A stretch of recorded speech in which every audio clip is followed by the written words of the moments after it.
So good morning everyone. I would like to welcome you here to study the Word of God.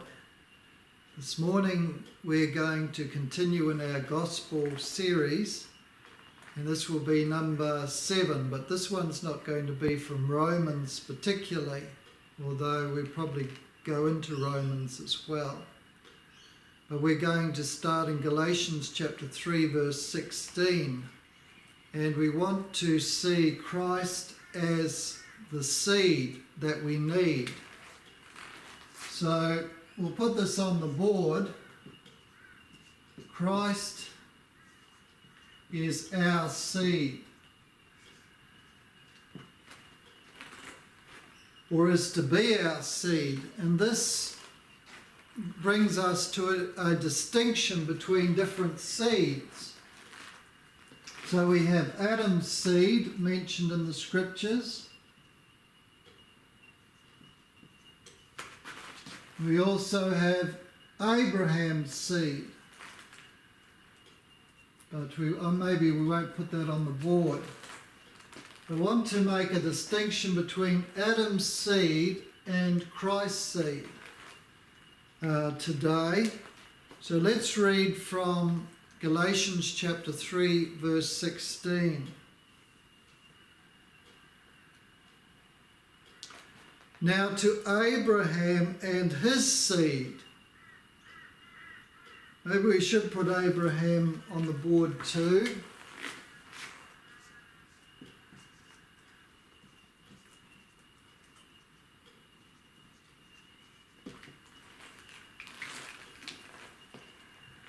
Now to Abraham and his seed were the promises made.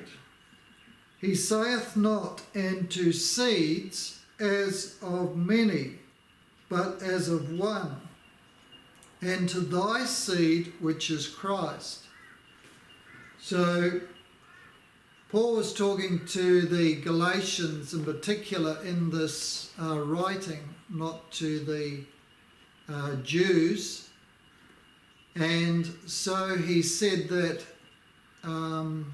Christ is our seed.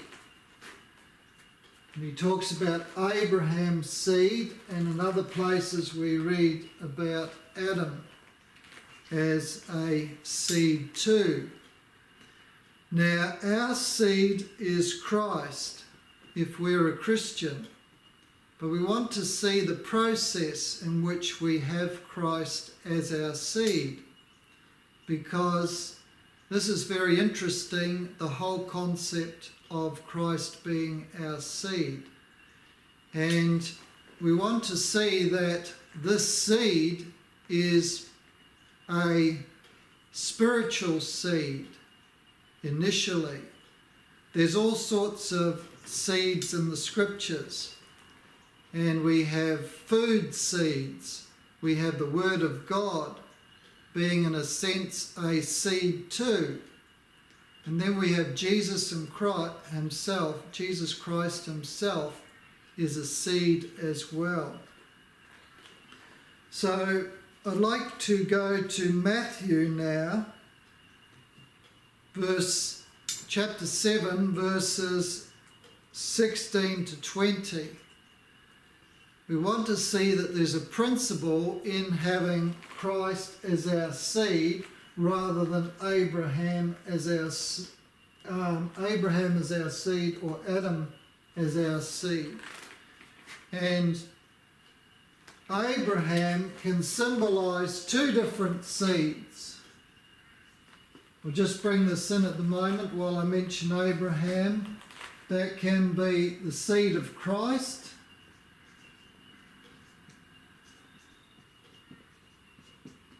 or it can be the seed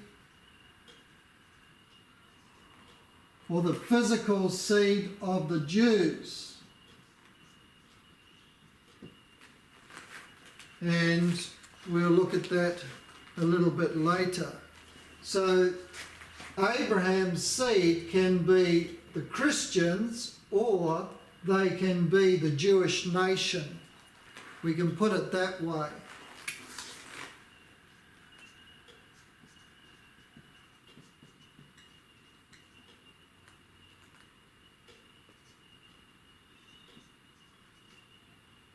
just put Jews there. So we can have both. For instance, Paul had both. He had the seed of Christ, which made him a Christian, but he was also, in his lineage, he had the seed of Abraham physically. Okay? So maybe we should look at that now while we're on that thought. We'll just divert a little bit to the book of Romans. And probably this is a good place to consider early on in the piece. Romans chapter 9, verse 6. But not as though the word of God hath taken none effect, for they are not all Israel which are of Israel, neither because they are the seed of Abraham, so neither because they are the seed of Abraham physically, neither because they are a Jew physically, is what it's saying there, are they all children. Okay, so not everyone who is has physical lineage to Abraham is truly a child. A child of who? A child of Abraham or a child of God. And we'll see why in a minute.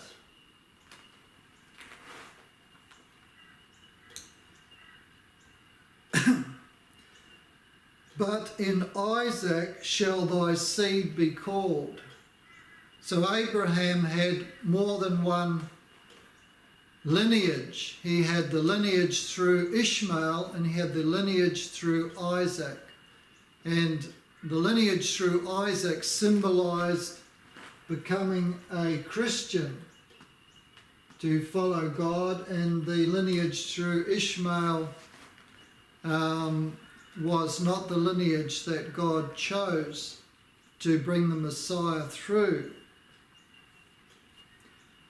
But of course, Ishmaelites could become Christians too. They could become Christians just the same as those through Isaac could choose not to be Christians. Verse 8, that is, they which are the children of the flesh, these are not the children of God. So we're not automatically children of God because we are children of the flesh of Abraham. Or we could bring this into present times and say, because my parents go to a certain church and are high-standing members in that church, or because my grandfather was a pastor in a church, my father is a leading man in the church, we cannot say that we are automatically have the seed of Christ, because that is physical lineage. But we need spiritual lineage, as we shall see. And many people rely on the fact that they have their names written in a particular church as thinking that they have the seed of Christ within. But we may have our names written in the church books, but not have our names written in the book of life. That's quite possible, and in fact it's quite widespread. So the true seed of Christ are those who have their names written in the book of life, and then they can, of course, have their names written in the book of a particular church.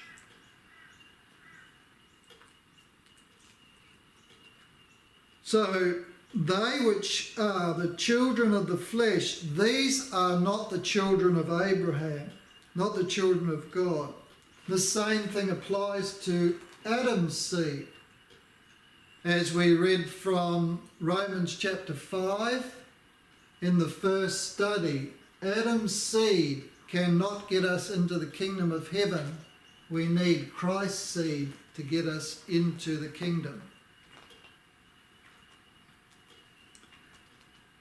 But the children of the promise are counted for the seed. So the children of the promise, they are those who have the promise of Christ within the hope of glory. They are the true seed. So let's go back to Galatians 3:16 now.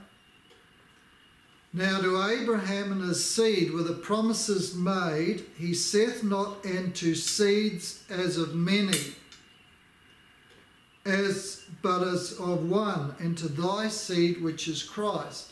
So there's many seeds which we can have. And we can put another point on the board, which is our personal seed. Where we personally came from, which lineage we personally have according to the flesh. And some seeds are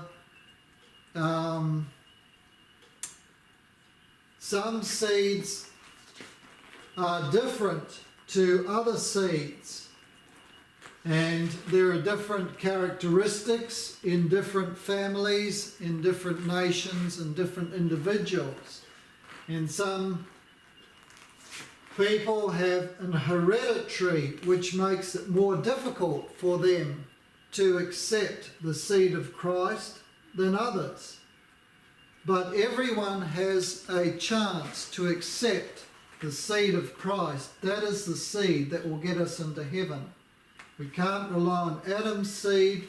We can't rely on Abraham's seed according to the flesh.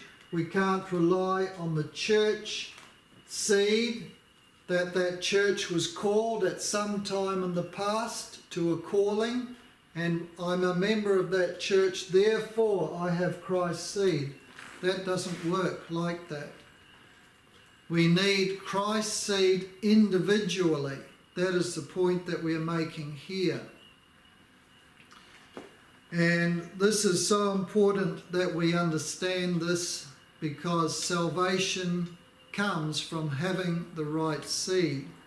Christ speaks about this in the book of Matthew. And we shall read in Matthew chapter 7, verses 16 to 20. There we read, "You shall know them by their fruits. Do men gather grapes of thorns or figs of thistles?" So here we have the same principle again. Just make a little bit of room here. In the middle, I think. Okay, so do men gather grapes of thorns? So we have thorns. From thorns, can we get grapes? From thistles,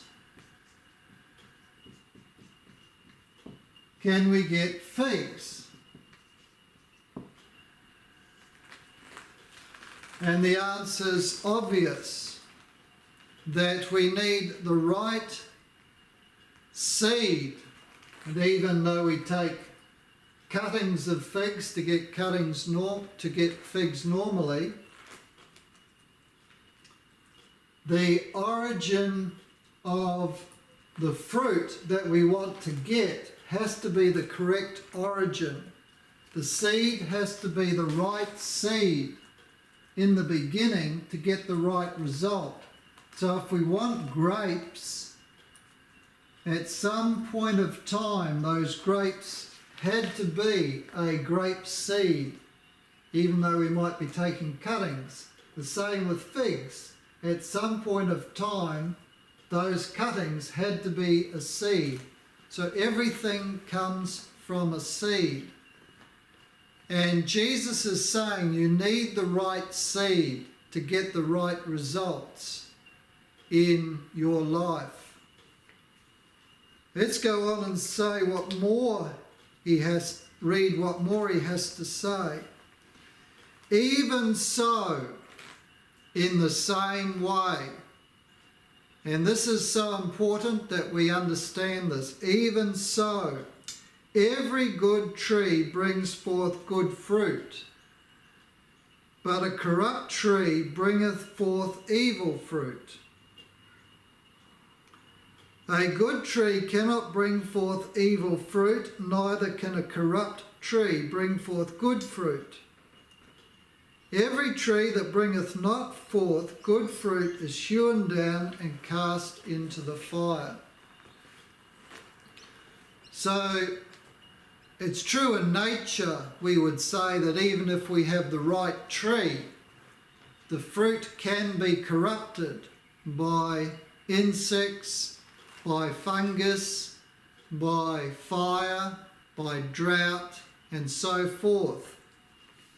And we should take that into consideration in reading this, that even if we have the good seed, even if we have Christ-like life within, it's still possible for a man or a woman to choose to make the wrong choices and fall into sin and bring forth some bad fruit.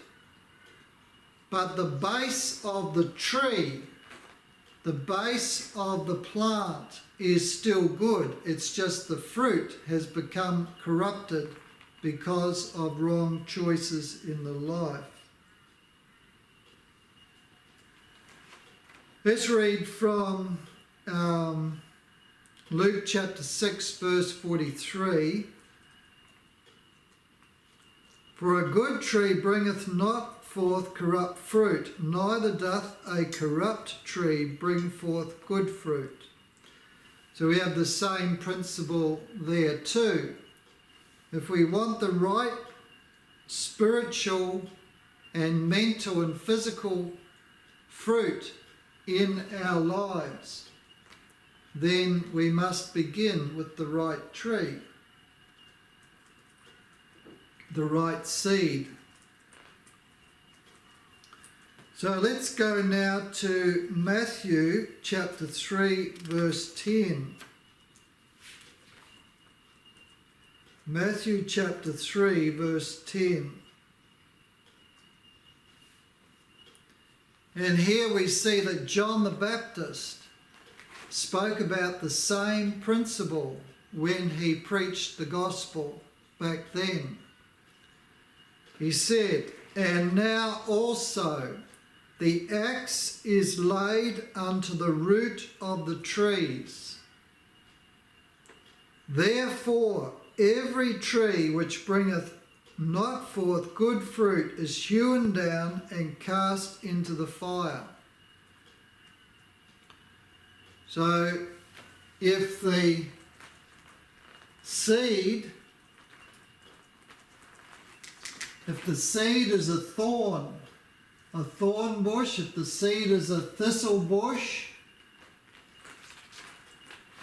that will not produce figs or grapes. And this is so true in nature.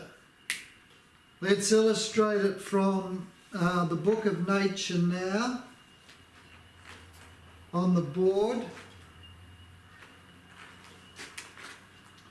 So if we have a tree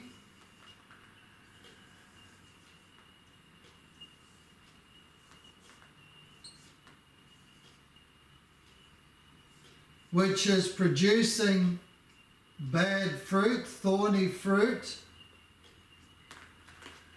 and if we want to have mangoes, for instance, or avocados, then the way in which that happens is the ground there. is that we, as John the Baptist said, this tree must be cut down, including the roots. Because often trees re-sprout from the roots. So the tree is cut down and the roots are dug out. Back in the olden days, people poison things these days. It's a little bit different. But the principle is there. The root itself must be taken out. We're talking about spiritual things here, as we'll see as we go along. We're talking about spiritual things.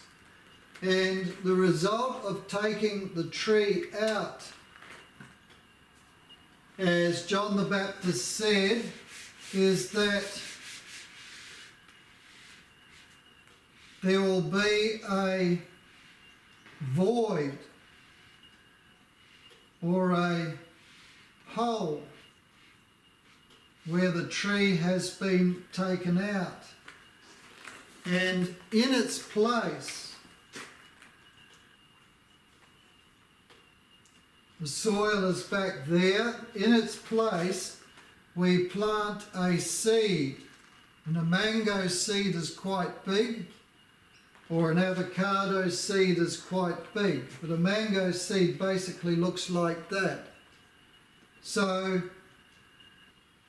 that is from the seed, the life of that tree will sprout and grow. And that is a picture of the change of heart which is spoken about in the Bible. And we want to understand this a little bit better by reading from Desire of Ages, page 172. And there it says, the Christian's life is not a modification or improvement of the old, but a transformation of nature. A transformation of nature. Now, which part of our nature is transformed? We'll just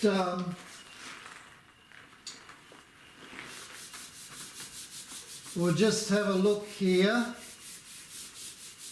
We have to make some room.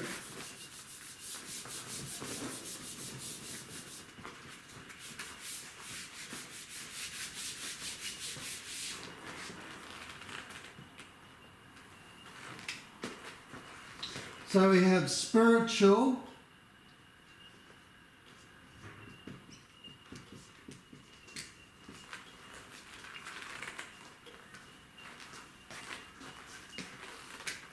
we have mental,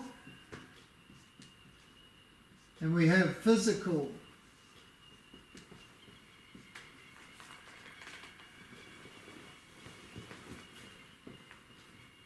Parts to a human being that's brought out in the scriptures and spirit of prophecy in many places.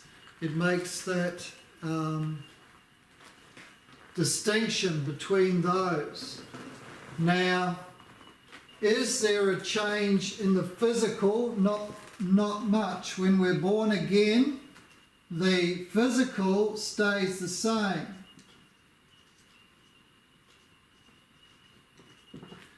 When in our mind we choose Christ, the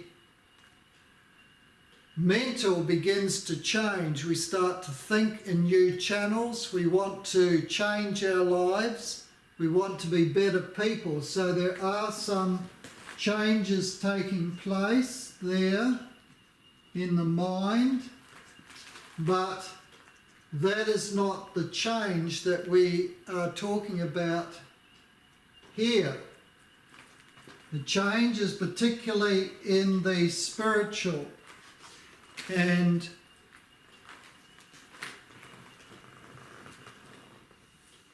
there will be a change in the mind. There will be a purifying of the mind.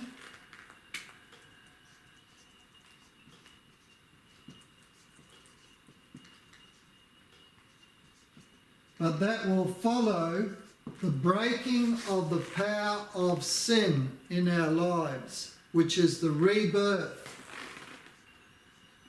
The rebirth is the breaking of the power of sin over us, because we are designated as being slaves to sin before we're born again. And then from there, the changes come into the life, the purifying of the mind, the ideas, theories, habits, and practices. Change, and those changes overflow into the physical life too. The appetites, the passions come under the control of reason. But the initial change is a spiritual one.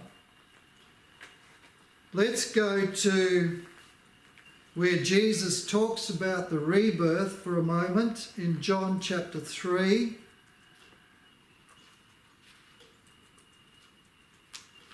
Let's go there again for a little bit of quick revision.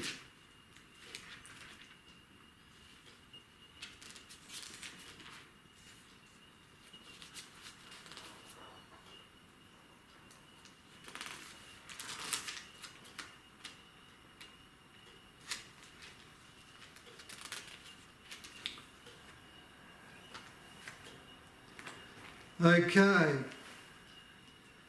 so Jesus said to Nicodemus, "Except a man be born again, he cannot see the kingdom of heaven." This is in verse 3. And then it goes on to say, Nicodemus says, "How can a man be born again when he is old? Can he enter the second time into his mother's womb and be born?"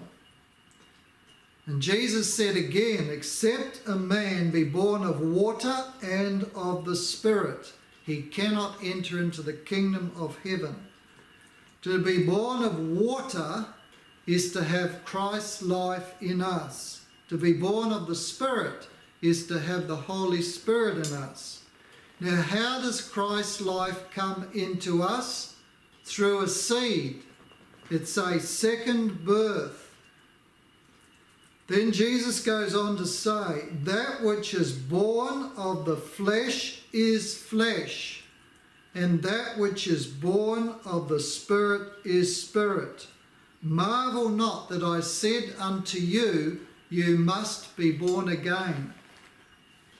Now the point which we wish to make here is that the first spiritual birth before the rebirth,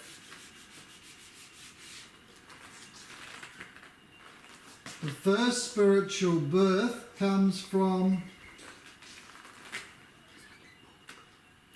Adam.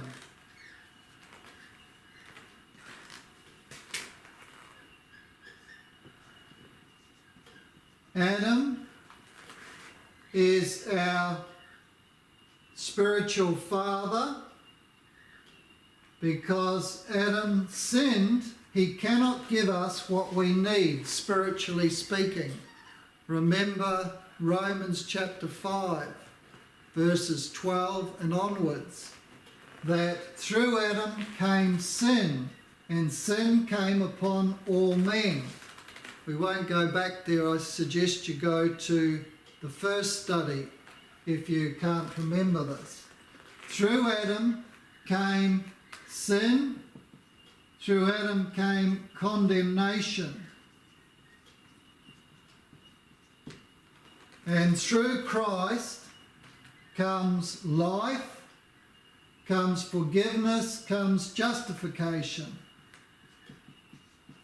Justified through Christ. So in actual fact, when Jesus was saying to Nicodemus, You must be born again. Jesus was saying you must be born again spiritually. He wasn't talking about you've been born again once physically, now you must be born again spiritually. Even though, if we understand that, we can find the rebirth for sure. But let's go deeper than that.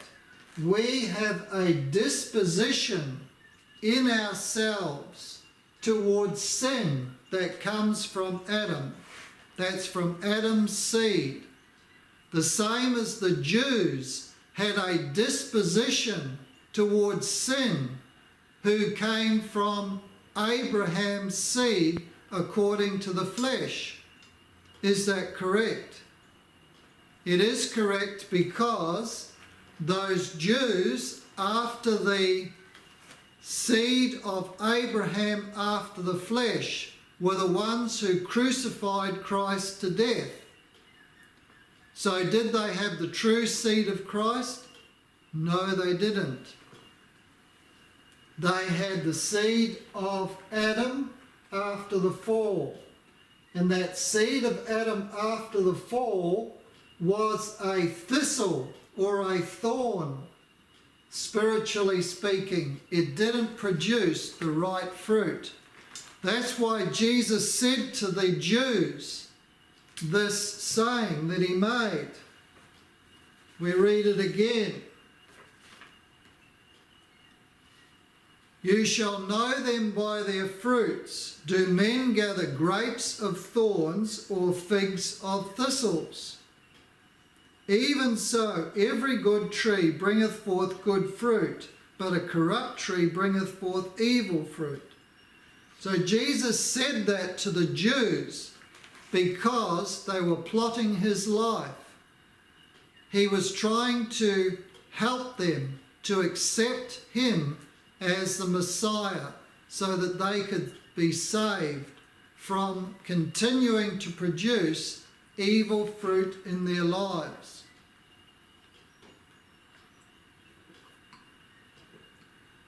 Now, Adam's seed, it doesn't matter which race we're from, where in the world we came from, we all have Adam as our ultimate parent, Adam and Eve.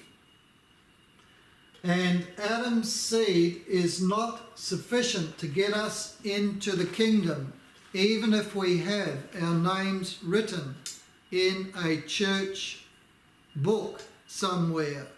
That's not enough. We must have the seed of Christ, because that is the seed that enters into heaven.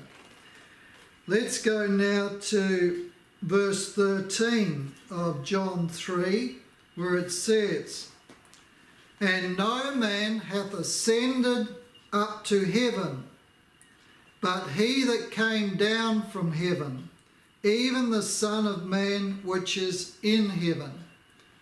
So this is a little bit hard to follow.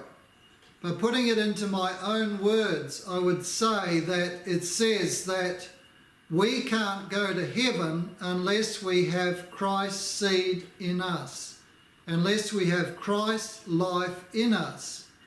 Because Christ came down from heaven. The only thing that can go back up into heaven is if it's got Christ's seed in it, or in him, or in her. The only people.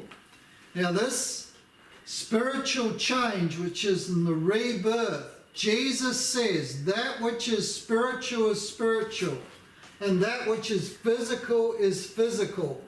And Jesus was clearly saying, I'm talking about spiritual things. You must be born again. There must be a second spiritual birth.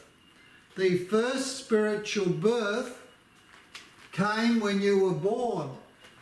It came from Adam's fall. A disposition is in us towards sin. And for that power to be broken, we must be born again. We must have Christ within. must have Christ within, the hope of glory.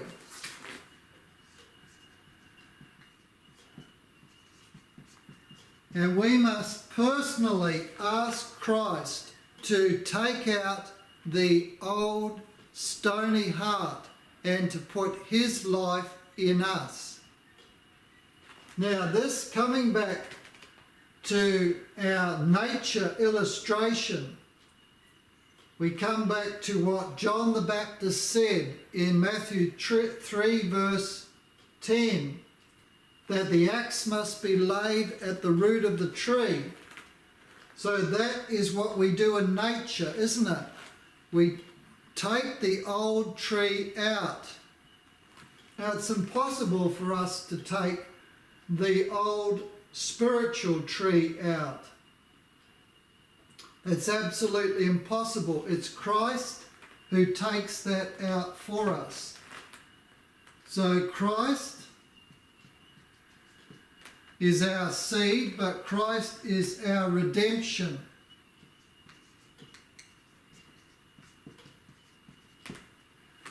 And Christ has the power to change us spiritually speaking at the level of the heart. He has that power, but we don't have that power because the human will is not sufficient to change the spiritual nature. The human will makes a choice to be changed, but it's Christ who does the changing, not man. We cannot change our hearts. We can choose to have our hearts changed by Jesus Christ. And this is the essential point that we wish to make. Now, Christ puts his life in us, and it is here in the scriptures said to be a seed. Christ is our seed. He's our spiritual seed. When we're born again, Christ puts his life within us, and it's said to be a seed. And this matches up with the illustration that he made in the book of Matthew and Luke that we've already quoted, where we quoted that from Matthew 7:16 to 20, that we have to have the right tree to get the right results. So when we're born again, to be born again means that we have Christ's seed in us, and we have to ask. We have to ask Christ to give us his life in us.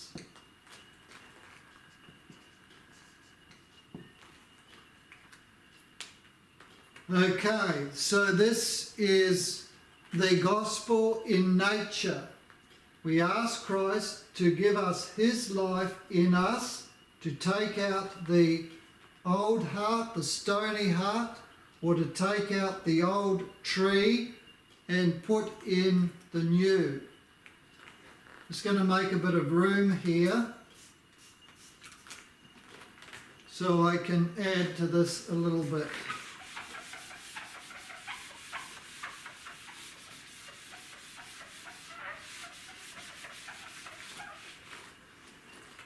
Okay, so let's fill in this illustration now further.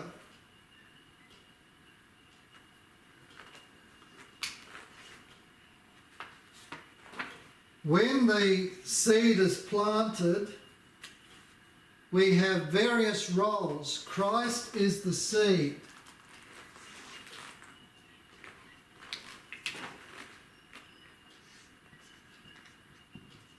Christ is the seed, and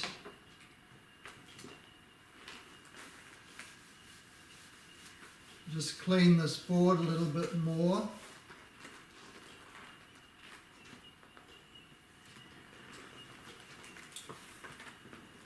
The Holy Spirit is the heavenly gardener.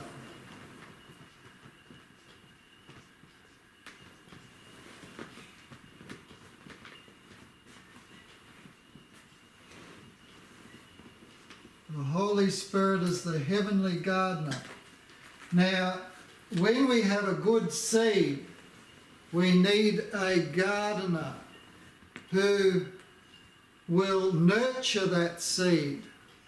Now, Christ is in heaven at this time, but he puts his seed into the new Christian, and his life comes into us. Now, Christ can put his seed into us because he is a man. He became a man, he became a human being, and therefore he has the right to put his life in us by the process of redeeming us from the pit of sin. We become a partaker of the divine nature. Partaker of the divine nature. It's found in 2 Peter.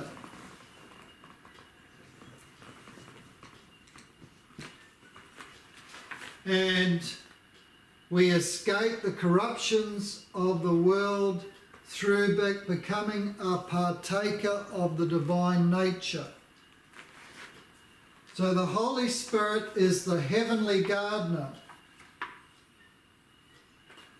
The earthly gardener is our will. Everything depends on the right action of the will. So we choose.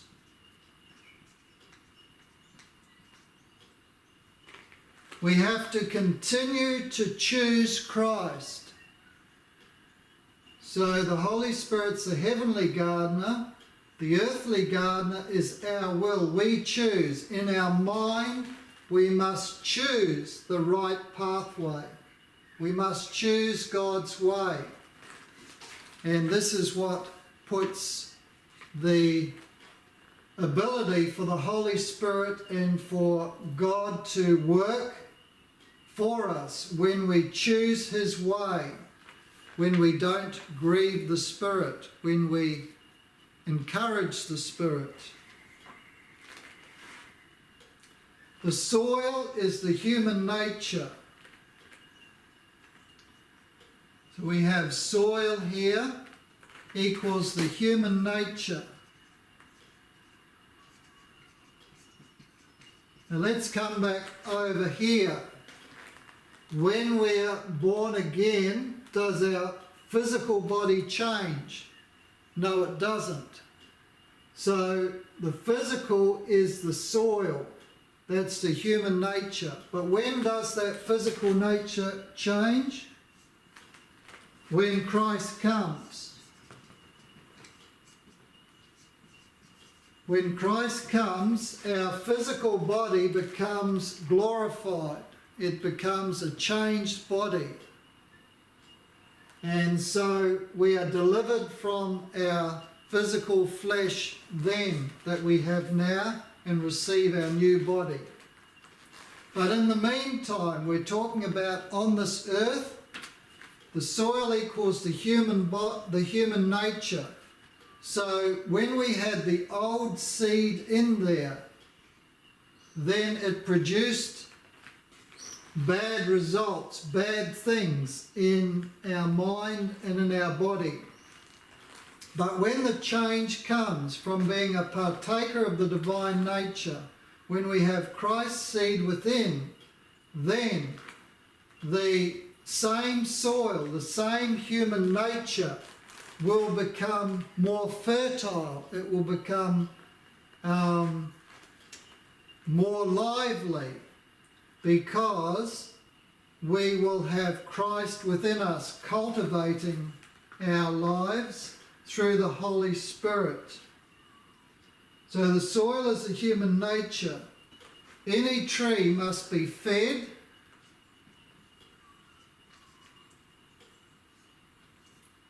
with nutrients, with plant foods, in some way. Now some soils are good, but some soils are not. but just about every soil needs the addition of some things for the trees to grow well. So trees need to be fed, and we need to feed them, and we need to water them. And once again, the Holy Spirit has a lot to do with this work in us. And the soil must be cultivated. Otherwise, the roots will be hindered by the growth of weeds, and the plant will be hindered by the light not being able to get on it. We've got weeds growing up like this, then it affects the plant. So the soil must be cultivated. So what are the corresponding things? Are obvious: feeding off the Word of God,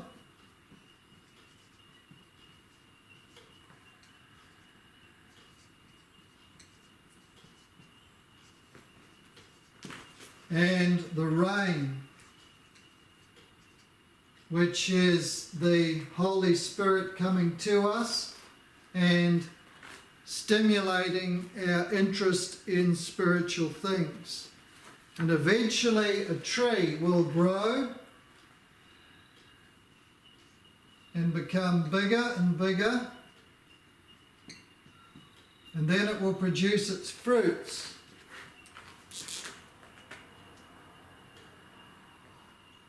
And these fruits will eventually become more and more, and a mature tree is a picture of the 144,000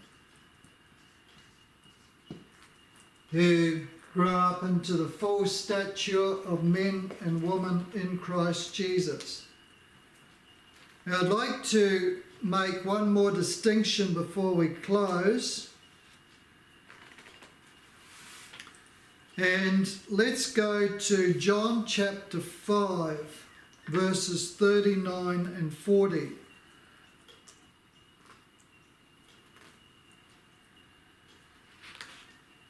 I think I've got it written down here in my book.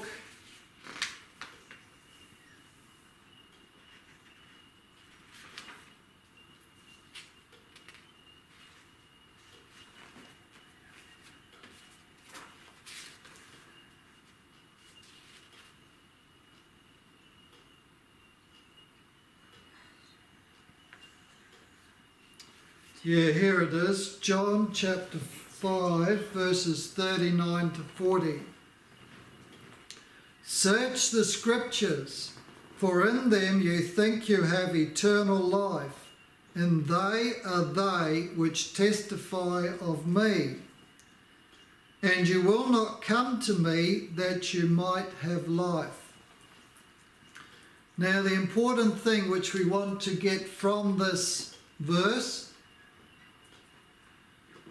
is that there's two parts to it. There's the part which says, search the scriptures, for in them you think you have eternal life, and they are they which testify of me. So the Pharisees searched the scriptures, but when they searched the scriptures, they didn't find Christ. When they searched the scriptures, they didn't find the Christ which they saw before them. And when Christ was representing God's character, they didn't see in Christ the character of God as they should have. So Jesus was warning them that just to read the Word of God is not enough. And many people go to church regularly. Many people don't go to church too, and they don't find Christ because Christ is not presented in the correct way. This is why we are studying this specifically. You must be born again. you must have that foundation, not in believing a certain series of doctrines, whether they're right or whether they're wrong. Even if they're right, if you believe correct doctrines, that is not the point that Jesus is making, because the Pharisees kept the seventh day, which was a correct doctrine. The Pharisees paid tithe, which was a correct doctrine. The Pharisees understood, at least to some extent, the state of the dead, and that was a correct doctrine. But did they recognize in Christ their Saviour? No, they didn't. They didn't recognize him. So we can study the Scriptures all our lives and miss the point of the Scripture. The point of the Scripture is that we must be born again. We must have Christ in us, the hope of glory. We must be a partaker of the divine nature. We must have the thorn bush taken out of our hearts. We must have the stony heart taken out and the new life within in its place. And this is the basis of the gospel message. Christ within, the hope of glory, changing us from the inside out. And this is the real gospel. Now the point, let's make it a bit clearer. You will not come to me that you might have life. So we need the seed of Christ to create the right seed in us, the right spiritual seed in us, so that when we do read the Scriptures, we are taking in food for that spiritual life. We'll just make one more point here. I'll just read it from this little booklet of ours. Let's think about this. Christ's seed is the seed of truth, but Christ's seed can also be eternal life. So Christ is two kinds of seeds. Christ's seed is eternal life, and Christ's seed is the food that we get from the Scriptures. So let's illustrate this in nature. If a woman wants a child, she must first have a husband. Once she has the child, then she feeds it with various seeds, grains, nuts, etc. If she has no husband but just eats seeds, she will never have a child. It's plain, isn't it? That's right. So there's different kinds of seeds. That's why Jesus said to the Pharisees, you search the Scriptures thinking that in them you're going to get eternal life, basically. But they are they which testify of me, and you won't come to me that you might have life. So we have to have Christ's life from Christ. And reading the Bible is good and will lead us to the way in which that life can be found. But unless we actually ask God to change us, we can read the Bible for all our life and perhaps not be changed by it as far as eternal life is concerned. So she needs her husband's seed to produce the child. So the two seeds have different functions. This is identical in the spiritual world. We have Christ's life within us, which is eternal life. Then we have the scriptures which feed that life. Feeding on the scriptures without Christ's life will not give eternal life. It might lead us into it, into that experience, but not necessarily so. Look at how much the Pharisees missed the mark. Look today at all the religionists in the world who are reading the Old and the New Testament and not being changed in character. Do they have the life of Christ in them? If a man at age 20 had a terrible temper so that he was a dangerous man, but he went to church every week and read the scriptures, and at the age of 50 he had the same character, where is the life?